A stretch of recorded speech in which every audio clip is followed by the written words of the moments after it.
Many of us are trying to find ways to build a more sustainable world for future generations. We're concerned that our planet's well-being isn't as secure as it once seemed. But on every continent, there are new environmentalists who are committed to change. Whether it's an individual, a small group, or a grassroots organization, they've made personal sacrifices that most of us couldn't even imagine. My husband and I bought this land with the sweat off our backs, but I have my house surrounded. I will never give up. No way.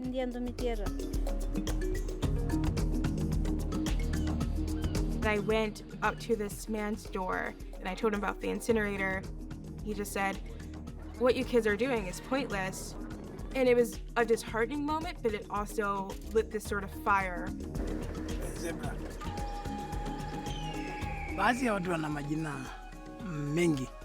Some people call this land the bush or the savannah or wilderness.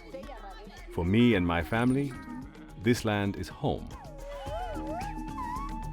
The new environmentalists, ordinary people affecting extraordinary change.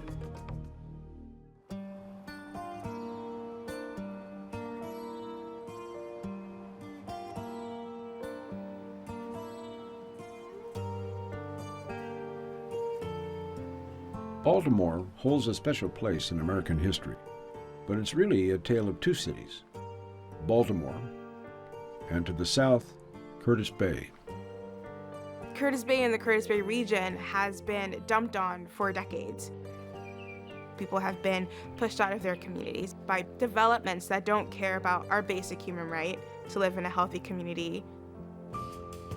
Destiny Watford is a 20-year-old college student and Curtis Bay native.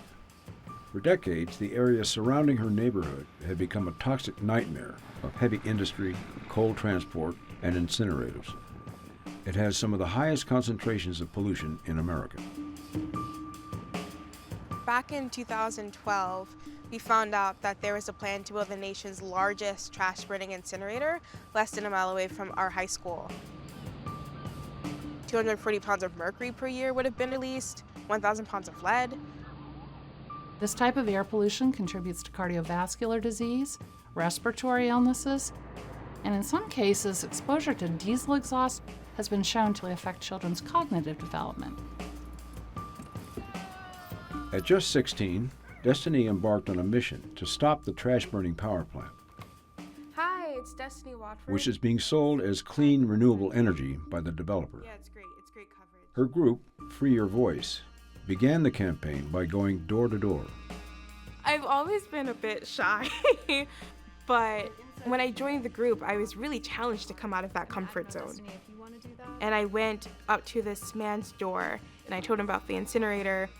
He just said, "What you kids are doing is pointless. Curtis Bay is and always will be a dumping ground, and you're not going to change that." And it was a disheartening moment, but it also lit this sort of fire. And so Destiny and students in Free Your Voice said, let's do a march that starts at our high school, and let's march directly to the site. It was something about that moment, about realizing that if we're going to do this, then we have to build relationships. And we have to reach out to our local government. So when we found out that the Baltimore City public school system would be buying energy from the incinerator, we decided to have a presentation at the school board. Where opinions don't matter, where opinions only die.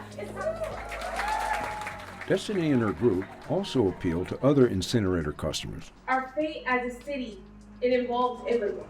to convince them to drop plans to buy energy from the company. That our system is failing us and our planet. Ultimately, 22 customers listened, heard the voices of the community, and agreed to cancel their contracts, eliminating the financial incentive for the company to move forward. It was a remarkable victory, but Energy Answers still holds the lease to the proposed site. The Maryland Department of the Environment, they have this opportunity to pull the incinerator's permits, which means that they couldn't legally construct.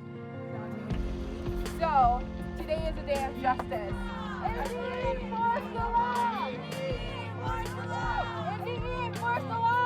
You have to dig deeper. We've rallied together to say that we want positive alternatives in our community. This could be the site of the nation's largest trash burning incinerator, or it could be the site of the largest solar farm on the eastern seaboard. My family lives here, and I don't want their future to be one where a massive incinerator is a priority instead of their health.